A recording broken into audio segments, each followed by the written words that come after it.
বিনোদন জগতের ছোট পর্দার অভিনেত্রী আসনা হাবিব ভাবনা হতে চান ঢালিউড কিং শাকিব খানের মতো। শীর্ষ নায়কের মতো অভিনয়ের বাইরে লোকচক্ষুর আড়ালে থাকতে চান বলে জানান অভিনেত্রী। কিং খানকে পর্দার বাইরে সেভাবে খুব একটা দেখা যায় না। বছরে 2 থেকে সর্বোচ্চ 3টি সিনেমা নিয়ে হাজির হন অভিনেতা। সেই সিনেমার প্রমোশনেও নায়কের সচরাচর দেখা মেলে না। শুধু তাই নয়, কোনো সাক্ষাৎকার কিংবা টিভি প্রোগ্রামেও হাজির হন না ঢালিউড কিং। বরাবরই থাকেন লোকচক্ষুর আড়ালে। শাকিব খানের এই গুণেই মুগ্ধ অভিনেত্রী ভাবনা। শীর্ষ নায়কের মতো তিনিও অভিনয়ের বাইরে লোকচক্ষুর আড়ালে থাকতে চান। যে কারণে সম্প্রতি এক সাক্ষাৎকারে ভাবনা জানিয়েছেন তিনি শাকিব খানের মতো হতে চান। তিনি বলেন, আমি না শাকিব খানের মতোই হতে চাই। যে কারণে 3 বছর ধরে ছোট পর্দায় কাজ করছি না।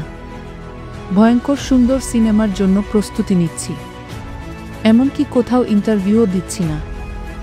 ভাবনা বলেন, শাকিবকে বিজ্ঞাপনে দেখবেন না, কোনো ইন্টারভিউয়ে দেখবেন না, কারণ তিনি এতটা অ্যাভেইলেবল না। তাকে সব জায়গায় পাওয়া যায় না। নায়ককে সবসময় আড়ালেই থাকতে হয়। কারণ দর্শক যখন টিকিট কেটে সিনেমা হলে যাবেন, তখন এমন কাউকেই দেখতে যাবেন যাকে সচরাচর দেখা যায় না।